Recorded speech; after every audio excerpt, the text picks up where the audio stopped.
First, I'd love to welcome both Kate Esiche and Tammy Neighbor to join me. Hello. Hi, Travis. How you doing? Very good. How are you? Not too bad. Hi, Tammy. Hi, nice to meet you, Kate. Yeah, really good to meet you too. So we have, let's just kick off with maybe some quick introductions. But also, I'd like to hear from you about whether or not you've ever seen internal information make it into the public space before it was announced internally. Yeah. Do you want to start with the introductions first? Yes, please. Go ahead, Kate. So, yeah, thank you, Travis. My name's Kate Esiche. I'm a global internal comms consultant, founder of Where to Look Communications, and I've worked in this space for about 15 years, really from the beginning of the story when it comes to internal communications. And I've done everything you can imagine: change communications, BAU, business as usual, employee experience, employer brand, leadership, visibility, everything you can imagine in that kind of internal comm space. Lived a couple of lifetimes in the I internal have comm indeed. space. Yeah, I have. And what about you, Tammy? Hi, yeah, I've been in the comm space for, my gray hair probably gives it away, but about 2.5 decades. And I've done a variety of things, internal, external. I'm primarily focused on franchise communications. So I love doing that. But your question, Travis, is a particularly interesting one for me. Having come from a position at a smaller company where I did both internal and external, it was way easier to maintain that kind of alignment. And I definitely see that when you get into larger companies, it's a lot more challenging to make sure you're getting the right cadence, talking to people internally before their neighbors tell them they saw a story in the news about the company. So definitely have seen that happen before. Yeah. The poll results were actually 40%, or actually, I guess 80% said that they'd seen it happen before, and only 20% said, nope, this is new. So that's, I mean, it's been happening a lot, and that's kind of the core to this this whole discussion is really, we're seeing internal and external having to work closer than ever. So I'd love to kind of get into a little bit more about your experience and your expertise in this area particularly. So, both of you, I think, in our preliminary chats around this session, both of you had some thoughts on the growing trend of internal and external communications merging into one. What's been your experience within your individual roles? Yeah, well, for me, external and internal have traditionally been very segregated, and it's always been a shame, for me working in internal comms, because I've seen the alignment opportunities, the possibilities to work together and share information, repurpose content, but always, it's segregated. External goes first. External is given much more resource and budget, and internal comms kind of deals with what's left over. But yeah, there is an opportunity now, so much more now, in particular with the emergence of social media, the importance of social media for those two parties to work together, hand in hand. I always think they should really be one and the same department. And in the UK, at least, we've had this furore with Gary Lineker and the BBC, around his Twitter account and some of the posts that he's put out around the government's policy on immigration.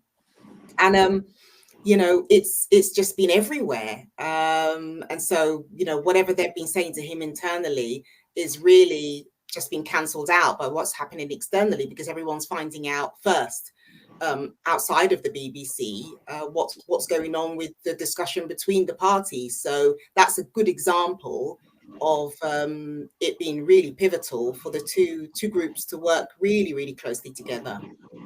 Absolutely. Yeah. And what about you, Tammy?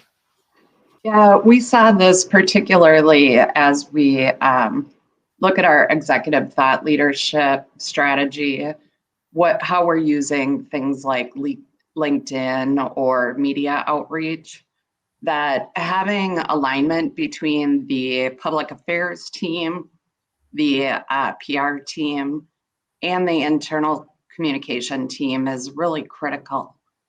And what we did is we created what we call a mixternal communications team.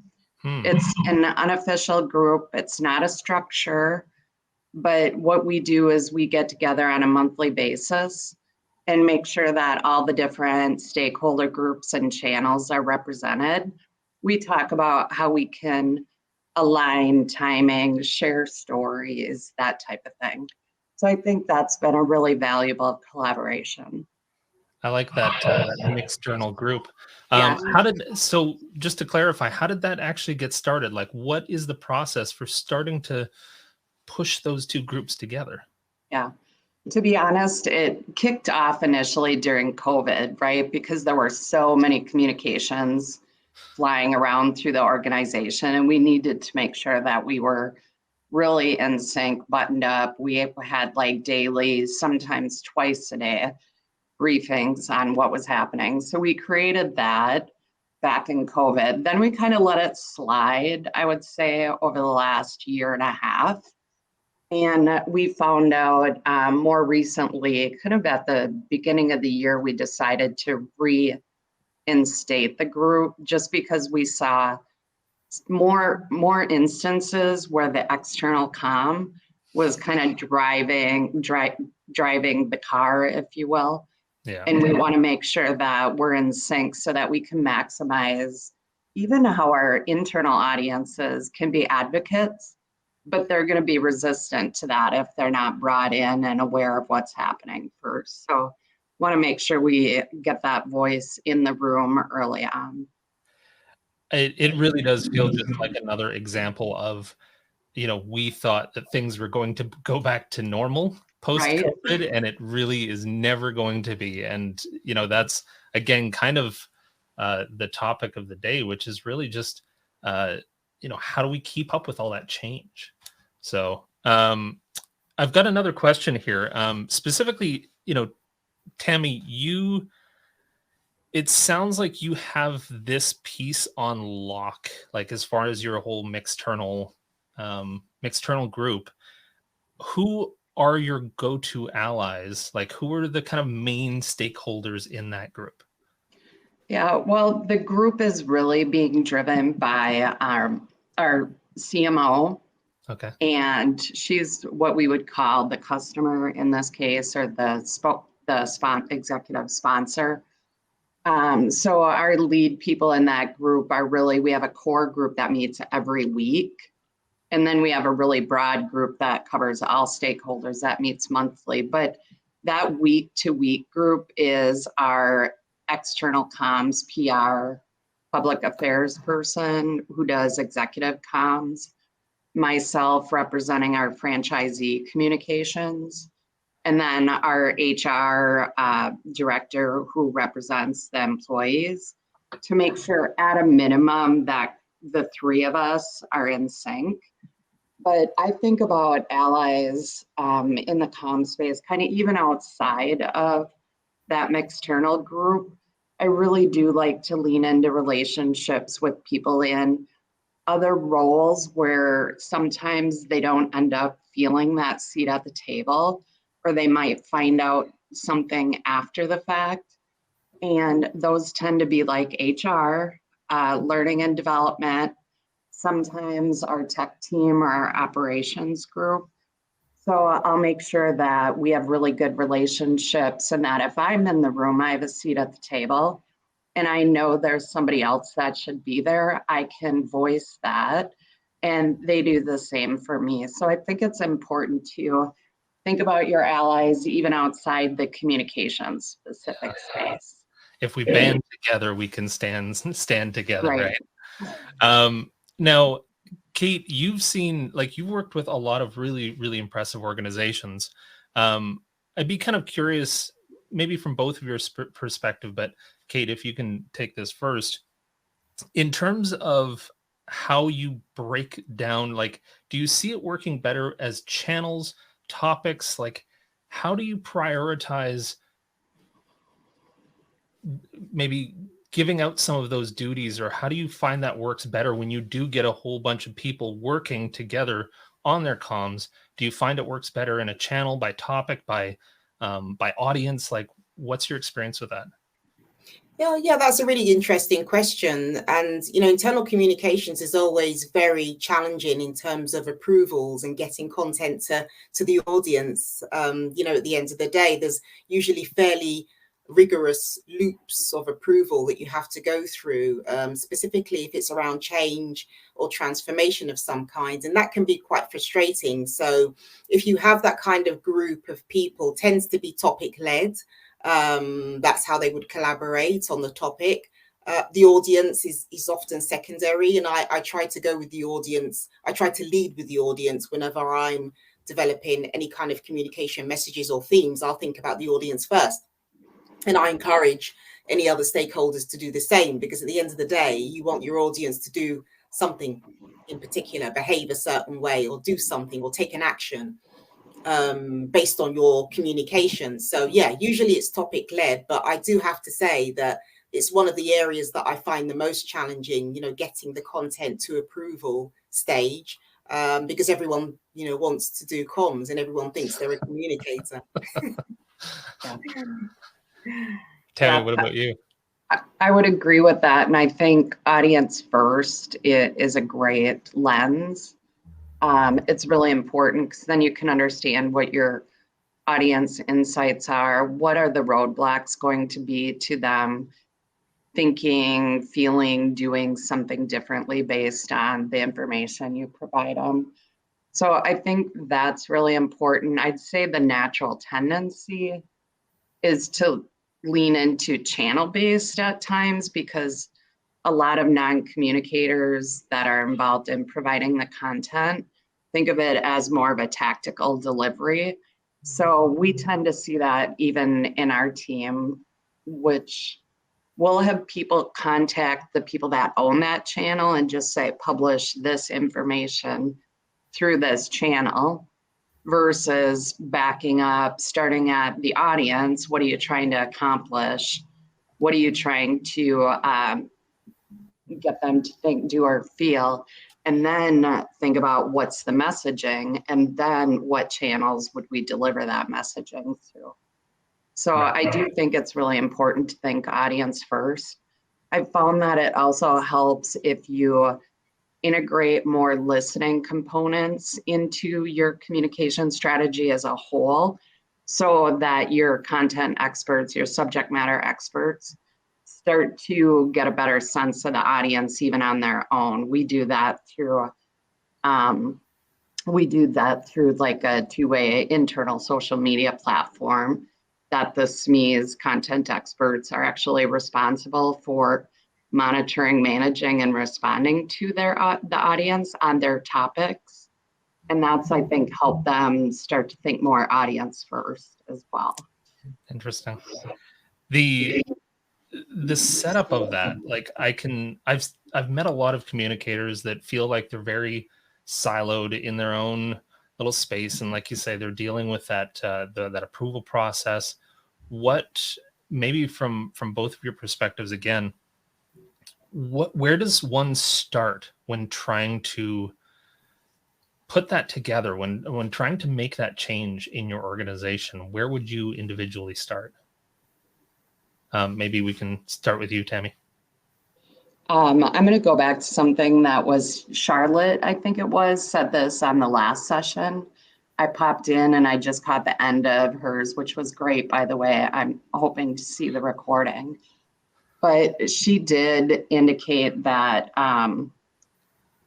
now I lost my train of thought, but she had this really great point that I wrote down here. So just as it checks notes. yeah, check notes. It's important to make sure, right, you're seen as a business expert.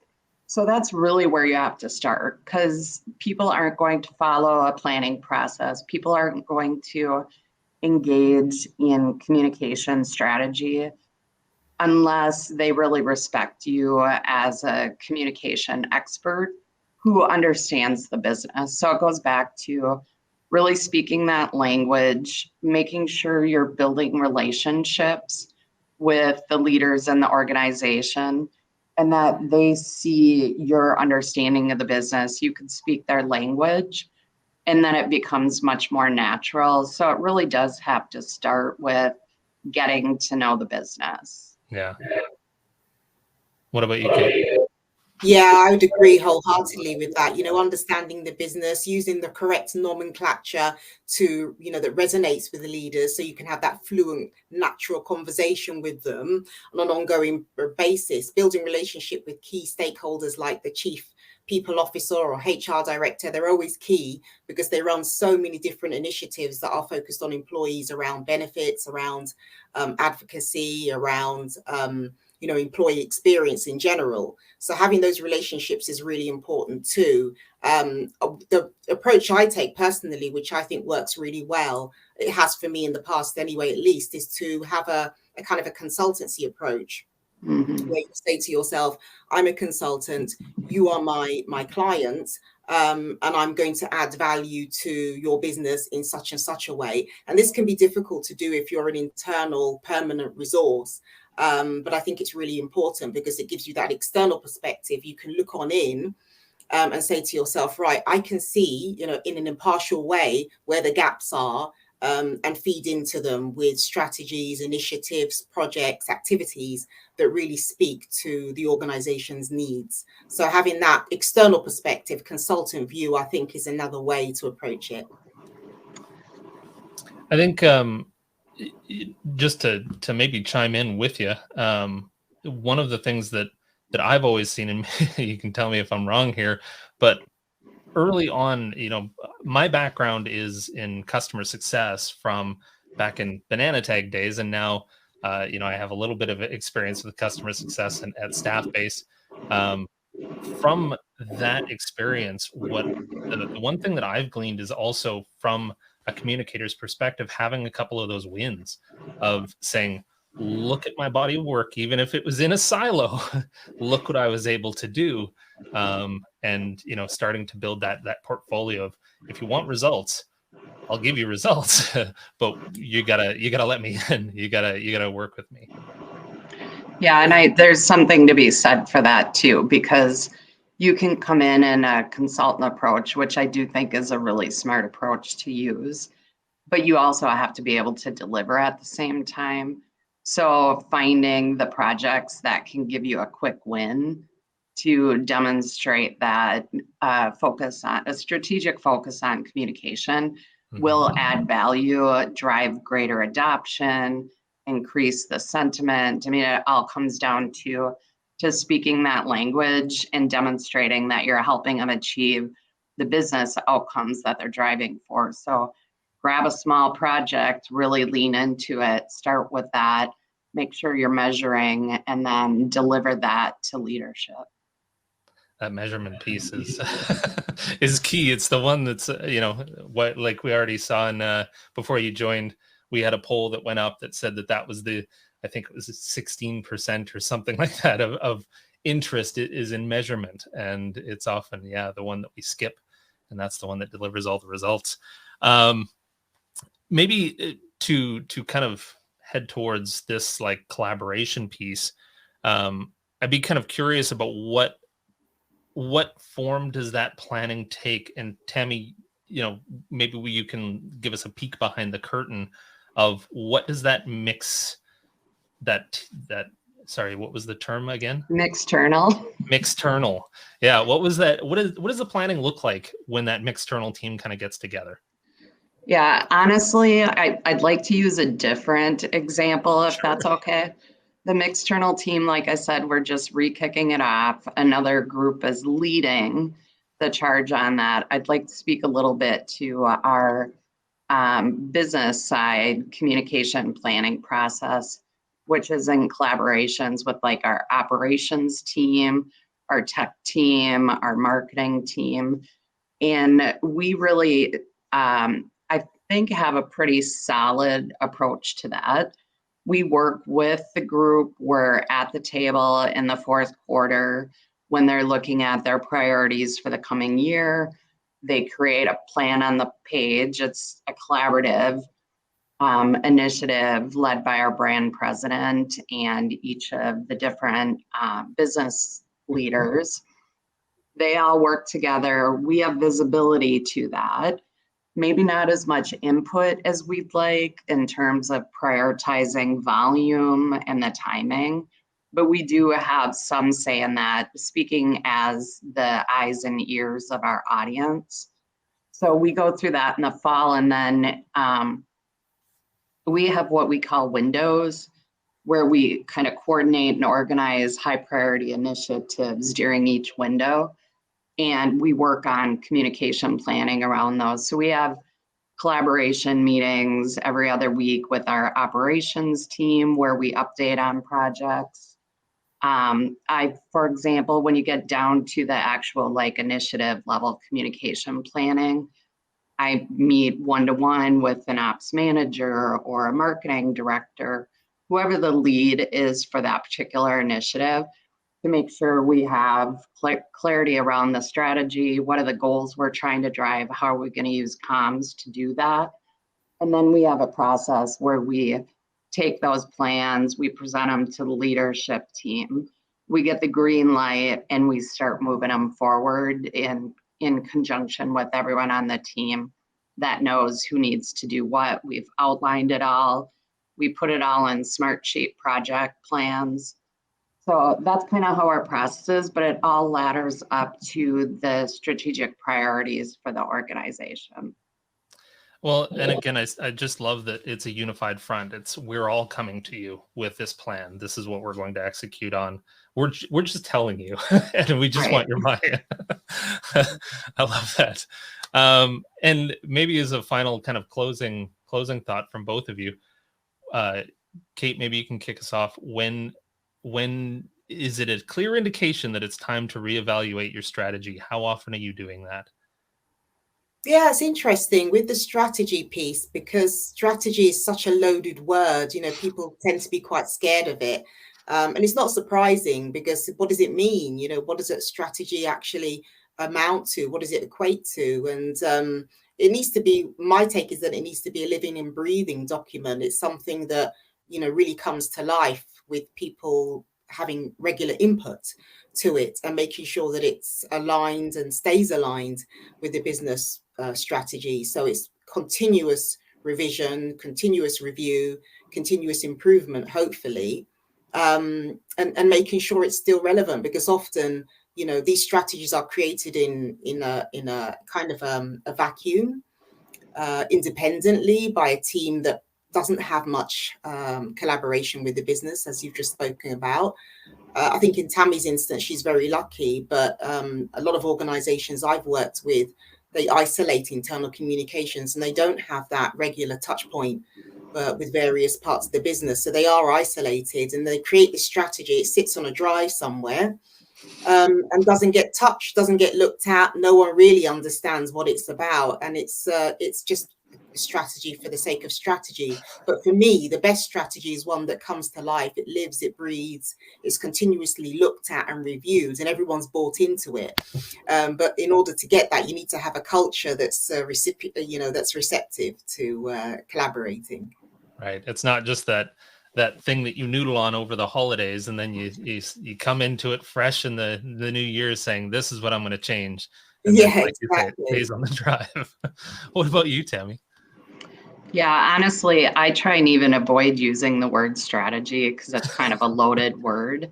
Sure. I'll talk about our communication approach, and definitely working into it, regular check-ins to make sure that that's actually part of every plan, is to have some bullet point about measuring and adapting and making sure you have a cadence for following up, making sure it's working, it's working as intended, and then you make adjustments as needed. So it's definitely, I love the living, breathing. It's not, there's no such thing as a useful, static, strategic communication plan. Right. I'd like to take a moment. I think we have a little bit of time for some Q&A. I just wanted to double check that we had any Q&A questions in the group there, but if anyone has any for these two very wonderful ladies, if you can toss that in the chat. But in the meantime, I really do appreciate both of you coming on and chatting about these topics. You both were instrumental and a huge help in bringing campus to life. So I really, really appreciate that. And I think everyone, everyone is going to just love the segments that you both contributed to. And yeah, all of the help in that strategy piece, which of course there's a whole year ahead of us and a lot more to build out. So hopefully we'll get to continue to work with you. Yeah, so it looks like we don't have any questions or Q&As in there yet. So I'll just say thank you very much for joining us today. And yeah, if you have any questions for Tammy and Kate, I can assume that I'm allowed to say connect with you on LinkedIn. Yes, absolutely. Please do. Excellent. Well, yes, we'll definitely be chatting a lot more. Thank you both very, very much. No, thank you, Travis. Thank you.